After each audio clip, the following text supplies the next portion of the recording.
ICC, Pakistan cricket board এবং বাংলাদেশ ক্রিকেটের BCB বস বুলবুল আহমেদ তারা গতকালকে একটা 5 ঘন্টার একটা মিটিং চালিয়েছেন। সেই মিটিংয়ে কি কি সিদ্ধান্ত হতে পারে, বাংলাদেশের এতে লাভ কি, বাংলাদেশের এই বিশ্বকাপ থেকে ক্ষতিপূরণ পাচ্ছে কিনা, ভারতের যেই ভারত পাকিস্তান ম্যাচটা রয়েছে 15 তারিখে, সেই ম্যাচটা হচ্ছে কিনা সেটা নিয়ে আপনাদের কাছে এই ভিডিওটা আলোচনা করছি।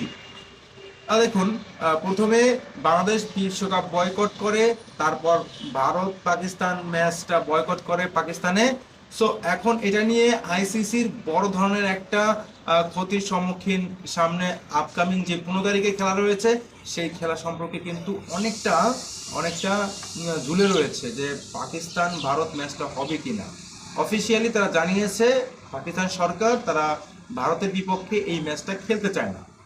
তাহলে এই ম্যাচটা যদি না হয় তাহলে আইসিসি ভারতের অনেক ক্ষতি হবে, পাকিস্তানেরও কিছু ক্ষতি হবে। তবে পাকিস্তান ভারতের ম্যাচ হলে আইসিসির সবচেয়ে বেশি লভ্যাংশ হয়, সেটা লাভ লাভ হয়, যেটা কিন্তু প্রায় 6,000 কোটি টাকার আরও বেশি। হ্যাঁ, সো এই জায়গাটিতে গতকালকে একটা মিটিং হয় তিন দেশের, দুই দেশ পাকিস্তান বাংলাদেশ এবং আইসিসির ডেপুটি ম্যাজিস্ট্রেট বা ডেপুটি চেয়ারম্যান, তিনি কিন্তু তারা কিন্তু দীর্ঘ 5 ঘন্টা যাবৎ একটা মিটিংটা হয়। সেই মিটিংয়ে আলোচনা হয় বাংলাদেশকে পিসিবিকে কি কি ক্ষতির সম্মুখীন হতে হবে, এবং তারা বোঝানোর চেষ্টা করে যে পাকিস্তান যাতে ভারতের সাথে খেলে। আর বাংলাদেশের দাবিগুলো কোনগুলো থাকতে পারে, বাংলাদেশের দাবি একটাই থাকবে যে বাংলাদেশ তারা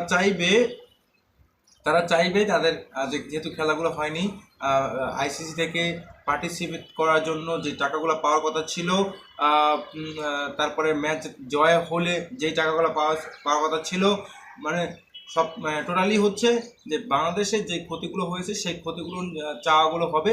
এবং আরও একটা বাংলাদেশের বিসিবি থেকে আরও একটা জিনিস চাওয়া হতে পারে, সেটা হচ্ছে বাংলাদেশে বৈশ্বিক কোনো টুর্নামেন্ট আয়োজন করতে পারছে না কিছুদিন। আমরা 11 বিশ্বকাপ দেখেছি বাংলাদেশে হয়েছে, এবং আরও অনেক কিছু হচ্ছে। সো এই জায়গাগুলো আবার নির্ধারণ করা যে যেহেতু সামনে বছর যে 2 বছর বা 4 বছর পর হয়তো বা আন্ডার-19 ওয়ার্ল্ড কাপ আছে, আরও অনেক ইভেন্ট আছে, সেখানে যাতে বাংলাদেশ পার্টিসিপেট করে এইটা এনশিওর করা, পাকিস্তানকে আইসিসিকে এই তথ্যগুলো দেওয়া। সো এটাই হচ্ছে মূলত প্রধান কারণ ছিল। এরপরে যেই ঘটনাটা পাকিস্তানের সাথে আলোচনা হতে পারে সেটা হচ্ছে পাকিস্তান যাতে ভারতের সাথে এই 15 তারিখে ম্যাচটা খেলে, এবং সেটা পাকিস্তানের বোর্ড থেকে যেটা চাওয়া হয়েছে তারা এই যে আর্থিক লভ্যাংশটা হয় আইসিসির, সেই লভ্যাংশটাকে একটুখানি যেই পাকিস্তান যেটা পেয়ে থাকে সেটা একটু বাড়ানো। এরপরে পাকিস্তান যদি চায় তারা ভারতের সাথে দ্বিপাক্ষিক সিরিজ খেলতে পারে, সো এটাও অফার করা। এরপরে মনে করেন আরও অনেক ঘটনা কিন্তু তারা তুলে ধরেছে এই ম্যাচটাকে ঘিরে। যেহেতু পাকিস্তান একটা সুযোগ পেয়েছে, তারা এই সুযোগের অপেক্ষায় ছিল ভারতকে চেপে ধরার জন্য, এবং সেই সুযোগে কিন্তু তারা তাদের চাহিদাগুলো পূরণ করতে যাচ্ছে। তারা তাদের আশা, যত কিছু এই বিশ্বকাপকে ঘিরে প্রত্যাশা, আরও অনেক কিছু যত কিছু থাকুক না কেন, তারা কিন্তু এইটা নিয়েই আলোচনা করেছে বিসিবি এবং পাকিস্তান ক্রিকেট বোর্ড এবং আইসিসি কর্তৃক তারা এই সিদ্ধান্ত উপনীত হয়েছে।